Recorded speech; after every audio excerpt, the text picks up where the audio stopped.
Greetings, YouTube. So, a white woman brought her black daughter to a clinic that they've been going to for pretty much this entire child's life. And she was denied treatment because the daughter, who had a jammed finger apparently, was black and the woman was white. And the first thing the clinic asked, for some strange reason, was, are you her guardian? Not are you her mother, but are you her guardian?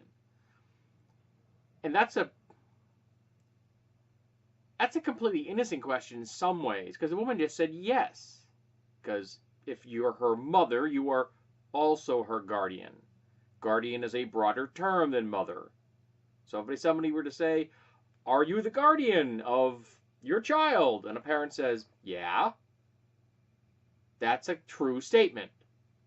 They are still the parent. But they're also the guardian.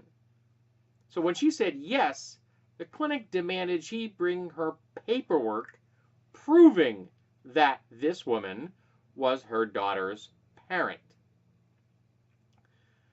Now, if the clinic had said, are you the mother?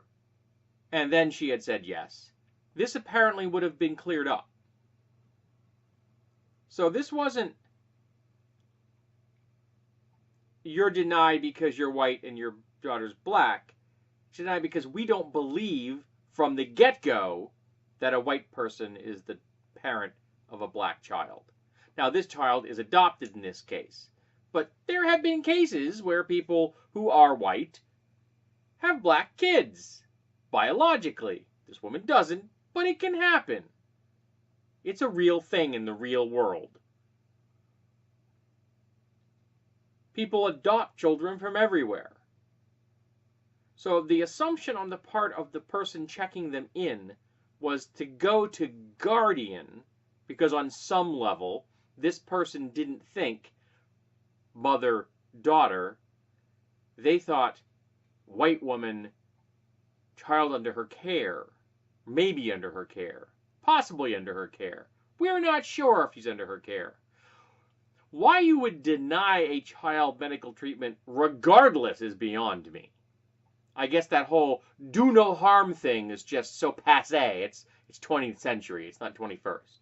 We're now living in the red cap universe. So you have to automatically assume that people are not related if they are not of the exactly same skin tone. So yeah, this is a pile of bullshit. But it did get me thinking about something I've always wanted to know. And I actually haven't done the research, but I probably should. And that is, how many times in America have white children been adopted by black families that weren't famous? Now, I'll give you that there are probably famous people out there who have lots of social clout that can adopt anyone they want to. And we know there are lots of cases of rich people adopting brown kids. That happens, or Asian kids. But how often do just ordinary, everyday, run-of-the-mill black families get to adopt white kids? Because we know, in my lifetime, I have seen an endless parade of white families adopting black children, either domestically or from other countries. Africa specifically.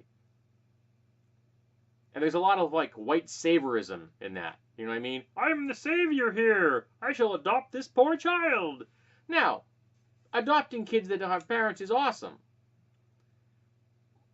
But there, to me, there's always been an underlying bit of white man's burden thrown in there.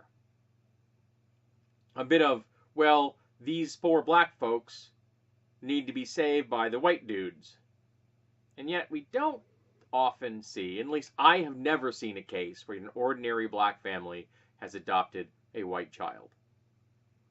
In fact, Steve Martin did a film about that once, where a black family adopted him as a white child, and it was done as satire because, let's face it, we just don't see that in the real world.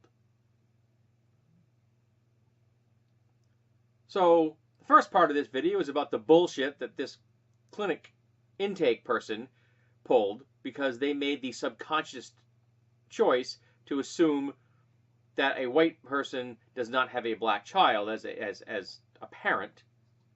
And the second is, how often do black families get to adopt white kids? Or do we think that's just beyond the pale?